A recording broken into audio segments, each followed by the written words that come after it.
Top ഹെഡ്ലൈൻസിലേക്ക്.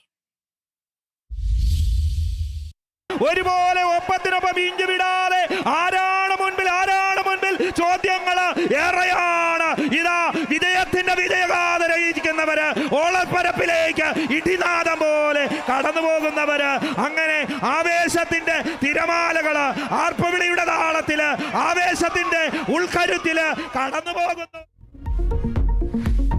71ാമത് Nehru ട്രോഫിയിൽ മുത്തമിട്ട് വിയപുരം ചുണ്ടൻ. BBC Kainakary തുഴഞ്ഞ ചുണ്ടൻ finish ചെയ്ത് 4 minute 21 സെക്കൻഡിൽ. കഴിഞ്ഞ തവണ വിയപുരത്തിന് ജയം നഷ്ടമായത് മൈക്രോ സെക്കൻഡുകൾക്ക്. നടുഭാഗം ചുണ്ടൻ 2ാം സ്ഥാനത്ത്. BBC കൈനഗരിയുടെ മേലേപ്പാടം ചുണ്ടന് 3ാം സ്ഥാനം.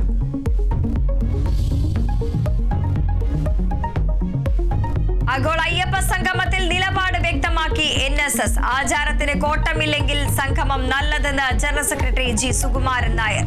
സമിതി രാഷ്ട്രീയ മുക്തമാക്കണം, അയ്യപ്പ ഭക്തരെ ഉൾപ്പെടുത്തണമെന്നും G. സുകുമാരൻ നായർ. NSSനെതിരെ വിമർശനവുമായി BJP. ഭക്തരുടെ വികാരത്തെ NSS മാനിക്കണമെന്ന് കുമ്മനം രാജശേഖർ.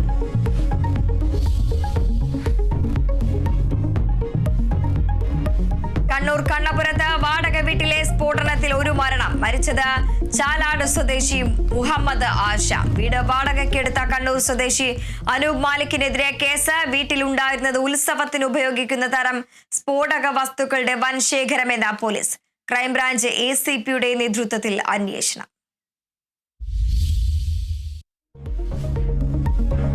പ്രധാനമന്ത്രി നരേന്ദ്രമോദി ചൈനയിൽ ഷാങ്ഹായ് സഹകരണ ഉച്ചകോടിയിൽ പങ്കെടുക്കും. പ്രസിഡന്റ് ഷീ ജിൻപിങ്ങുമായി കൂടിക്കാഴ്ച നാളെ. റഷ്യൻ പ്രസിഡന്റ് വ്ളാഡിമിർ പുടിനുമായും കൂടിക്കാഴ്ച നടത്തും. പ്രധാനമന്ത്രി ചൈനയിലെത്തുന്നത് 7 വർഷത്തെ ഇടവേളയ്ക്ക് ശേഷം.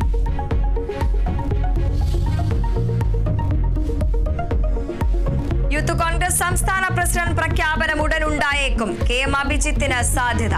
അബിൻ വർക്കിയും OJ ജനീഷും അന്തിമ പട്ടികയിൽ. തർക്കമില്ലാതിരിക്കാൻ പുതിയ ഫോർമുല.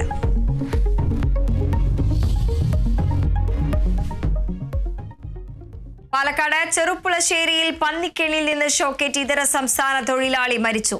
മരിച്ചത് പശ്ചിമ ബംഗാൾ സ്വദേശി രഞ്ജിത്ത്. കെണിവെച്ച 3 കാറൽമണ്ണ സ്വദേശികൾ കസ്റ്റഡിയിൽ. പത്തനംതിട്ട ആറന്മുളയിൽ വയോധികന് നേരെ കാട്ടുപന്നി ആക്രമണം.